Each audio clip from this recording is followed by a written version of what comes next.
narrative, the Holy Prophet ﷺ said, the more one is hospitable and humble, the higher will Allah the Almighty raise his status. So the real purpose for a believer is to attain the pleasure and reward of Allah, the Almighty. And that is only possible when one is free of self-pride and arrogance. The petty matters that lead to disputes in our society are because of the conceit and arrogance.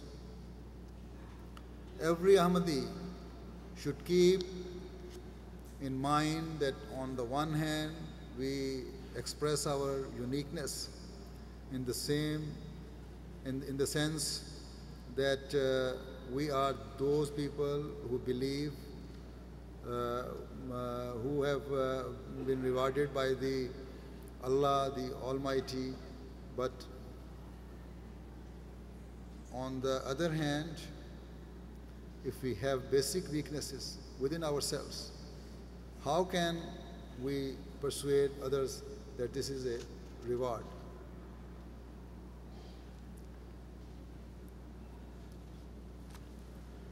So, if we begin to rectify such basic moral defects, we will be able to reform major weaknesses and continue to receive the bounties of Allah, the Almighty, and will earn the right to become the best part of the society. There is a list in the Holy Quran about good and bad deeds, or do's and don'ts. Allah the Almighty has clearly explained both good and bad deeds. One thing should be clear about good deeds. Good deeds are those that are performed at the correct and appropriate time. For example, speaking the truth is a good work. And Allah the Almighty has issued instruction about it and has equated a liar to one who commits shirk, one who associates partners with Allah. However, if you come to know about somebody's weakness, it is wrong to publicize it, even if it is true and based on fact. But the one who publicizes it will be a sinner. If there is a weakness in someone and it is mentioned to him in the presence of others, saying, I am only trying to make you understand, even if it be true and it was mentioned only in view of reformation, it's mentioned at an inappropriate time or place would nevertheless make it cease to be a good deed. If you come to know somebody's weakness, whether it is of common man or of an office bearer, if you want to reform that evil, then explain it to that person separately and keep the evil secret. Only then will it be a good deed.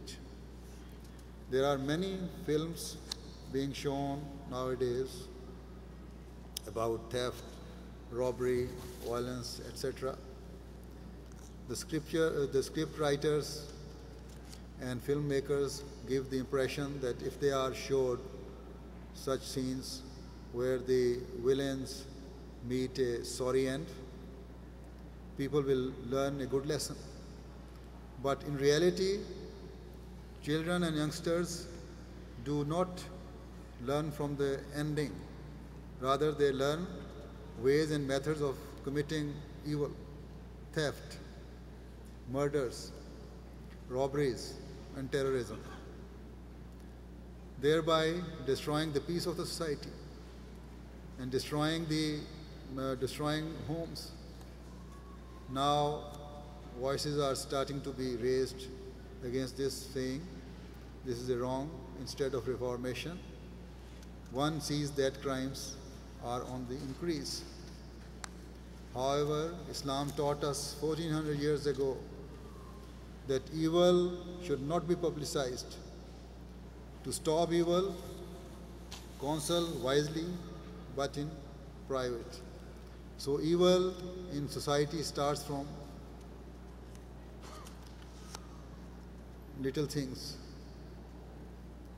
Therefore,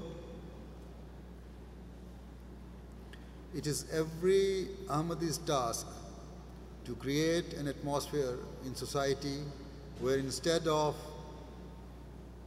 increasing malice, an environment of love and affection should arise. Be sensitive to each other's feelings. Allah the Almighty says, وَلِكُلٍّ وِجْهَةٌ هُوَ مُوَلِّيهَا فَاسْتَبِقُوا الْخَيْرَاتِ. And everyone has a goal which dominates him. Why? Then with one another in good works.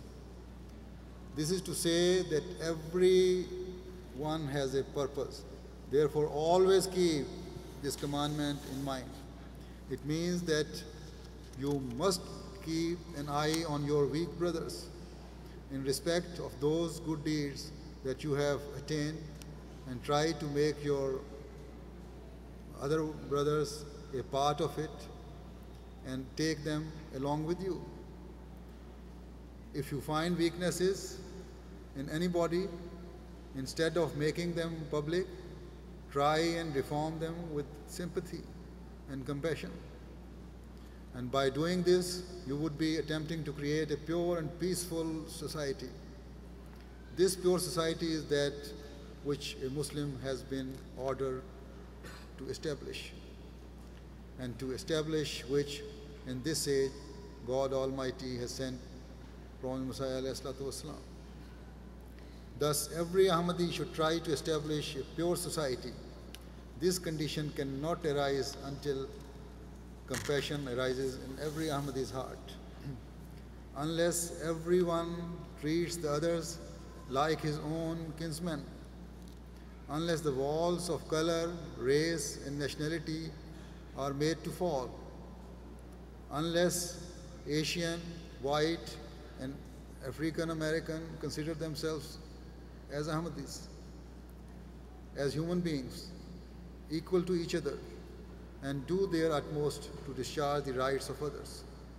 And unless such a condition prevails in everyone, we will not be truly fulfilling our pledge, namely that we have a true bond with Khilafat, because it is only Khilafat that, by fulfilling the requirements of justice, establishes love, affection, and peace. It leads to a beautiful society that treads upon the ways of God and the Messenger Sallallahu Alaihi Wasallam. Hence, if in this Khilafat Jubilee year you have renewed your pledge of allegiance, then also try to raise your faith and good deeds to a very high level. Allah enable you to do this. May Allah enable you to reap all the blessings of this Jalsa. May He enable you and your descendants to act on the commands of Allah, the Almighty, and the Messenger Sallallahu Alaihi Wasallam. May Allah bless the Ahmadiyya Jamaat of America both collectively and individually. And may He makes you inheritors of the supplications of the Prophet Messiah ﷺ. May Allah be your protector and helper now and along your journey, and may you always enjoy the benefits of the Jalsa. And I always receive good news from you. Ameen. Now we shall offer silent prayer. Please join me.